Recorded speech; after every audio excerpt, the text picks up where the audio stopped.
नमस्कार, स्वागत है आप सभी का ministry of current affairs by doctor Gaurav का पर। आज इस इंटरव्यू सेशन में हमारे साथ जुड़े हैं सिद्धार्थ गुहा जी, जिन्होंने आरआरबी क्लर्क 2023 एग्जामिनेशन क्लियर किया है। चलिए सीधी बात करते हैं सिद्धार्थ से और जानते हैं उनका सफर। वेलकम सिद्धार्थ और बहुत ढेर सारी बधाई। Thank you. सिद्धार्थ थोड़ा सा अपने बारे में बताएं सभी दर्शकों को। हाँ, तो मैं सिटी ऑफ जॉय कोलकाता से हूँ। तो मैंने बीटेक किया है इंफॉर्मेशन टेक्नोलॉजी में। तो बीटेक करने के बाद मुझे टॉप एमएनसी में जॉब लगी थी।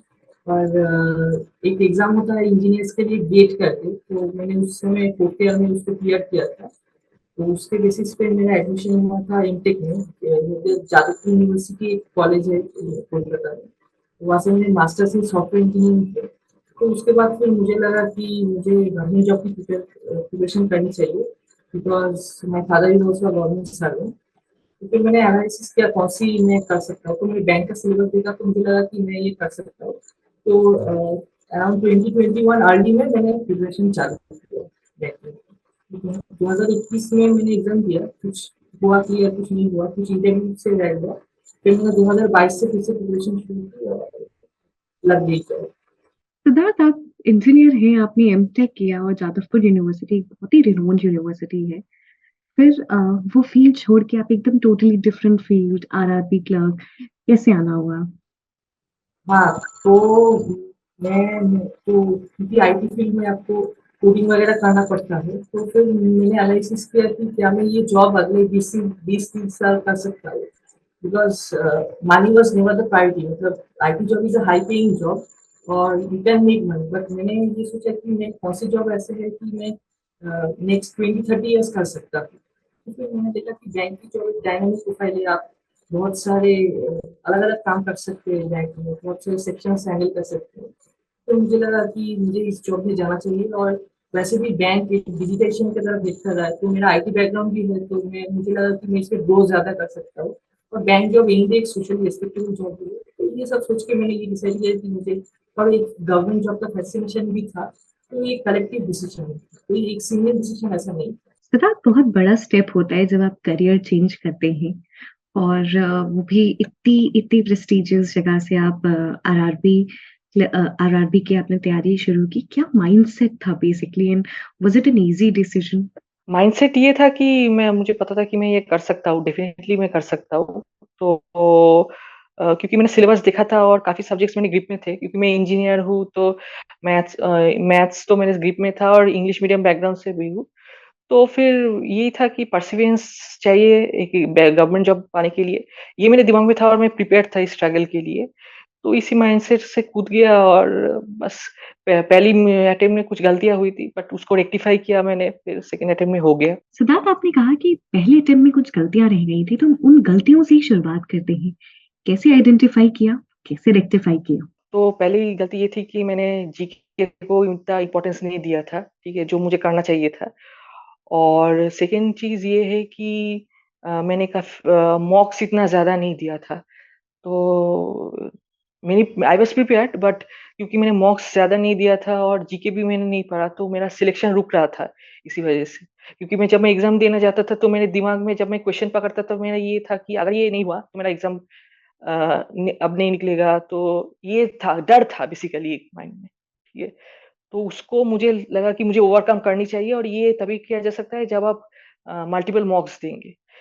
तो ये एक था। और कुछ ये था कि मुझे ये लगा कि अब जीके पहले से बहुत मतलब डेडिकेटली पढ़ना चाहिए। मतलब जीके में पढ़ रहा था, लेकिन मैं इनफ रिवाइज नहीं कर रहा था। ये मैंने गौरव सर को भी बोला था कि क्योंकि लास्ट बार मैंने ये एग्जाम दिया था, तो मैं out of 40 I got 8, and this year I got almost 20, तो 2.5 मार्क्स इंक्रीज था मेरे ये में, just because I revise properly. तो एक छोटी सी गलती थी, लेकिन it cost me an entire year. लेकिन ठीक है, अब जो है it is part of this life and you have to accept it. And तो मैंने इसको चेंजेस किए, थोड़े थोड़े चेंजेस किया।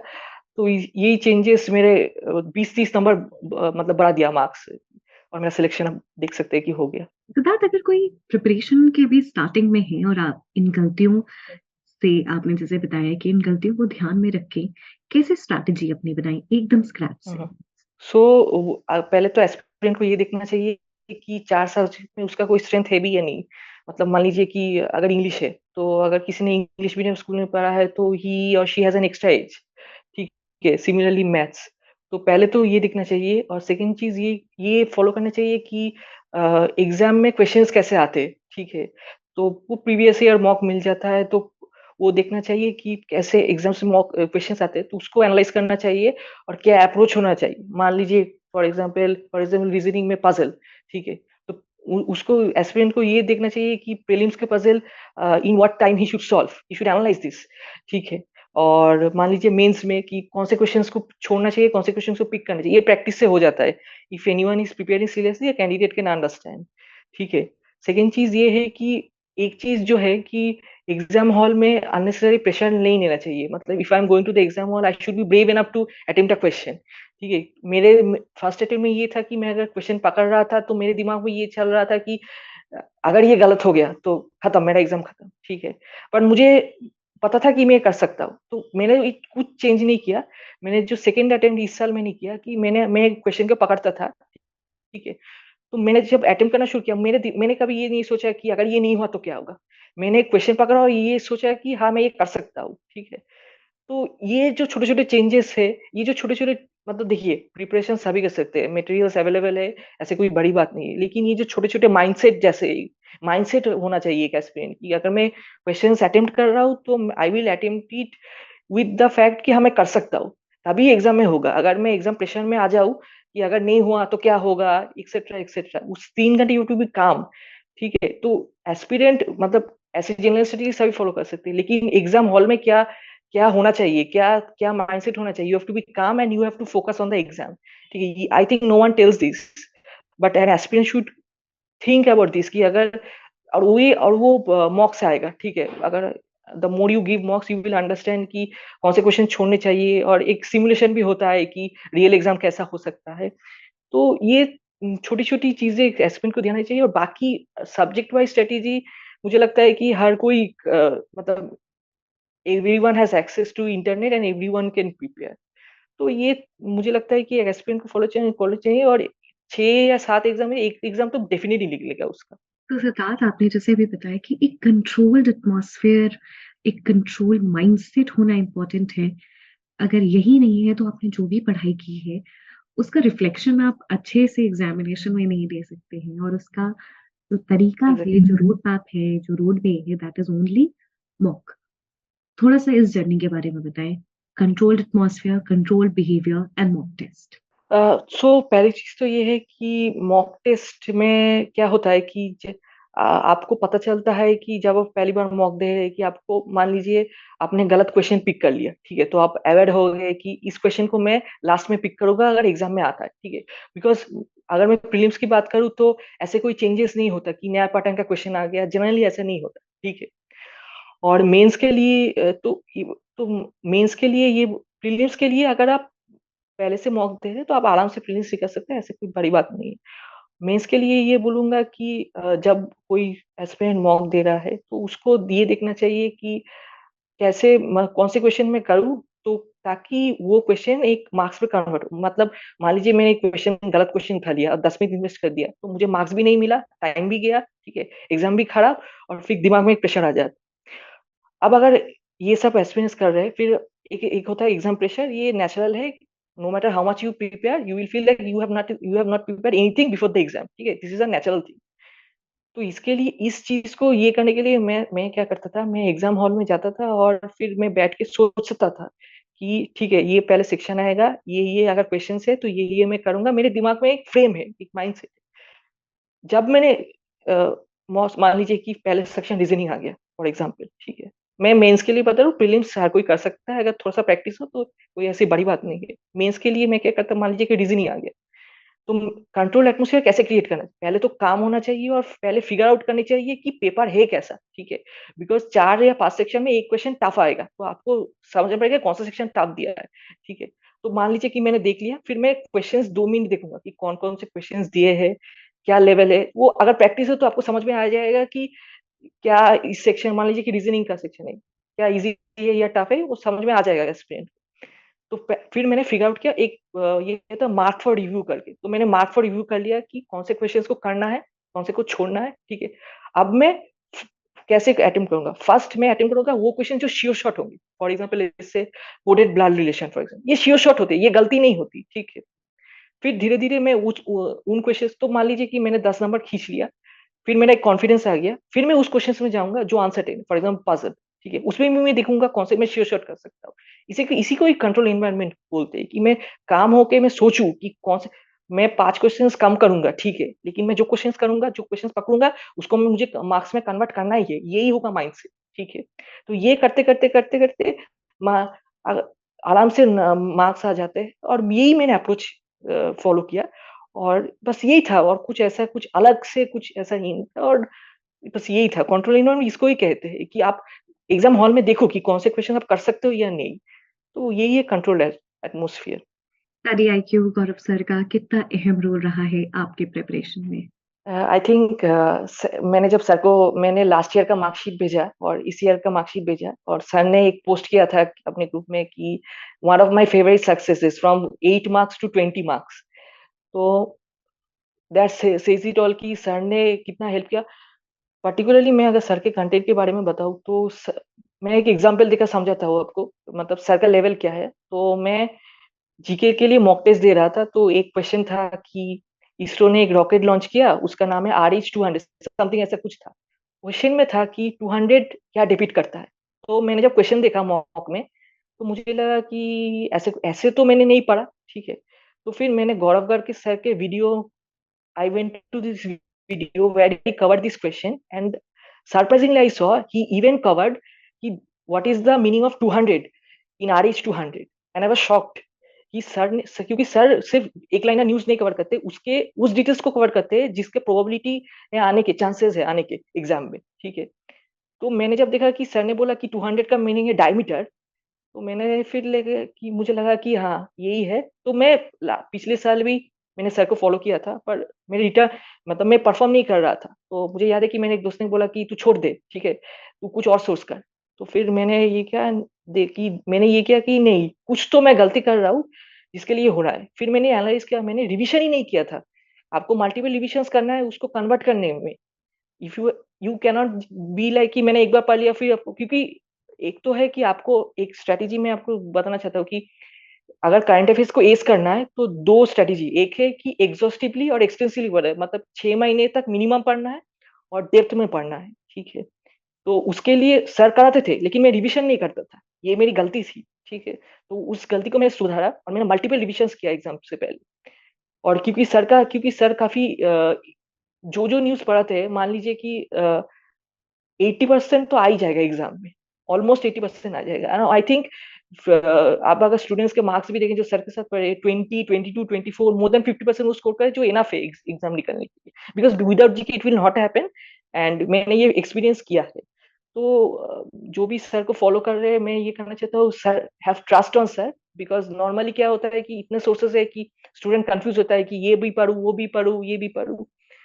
तो मुझे लगता है कि सर को ट्रस्ट करना चाहिए, सर जैसे पढ़ा रहे हैं और जो जो एक्स्ट्रा इन्फॉर्मेशन बोल रहे हैं उसको नोट करना चाहिए, क्योंकि वो ही आता है अभी एग्जाम में। ऐसा नहीं, अभी एग्जाम में ये नहीं आता कि डायरेक्ट क्वेश्चन आ गया, एक न्यूज का बैकग्राउंड देगा वो, ठीक है।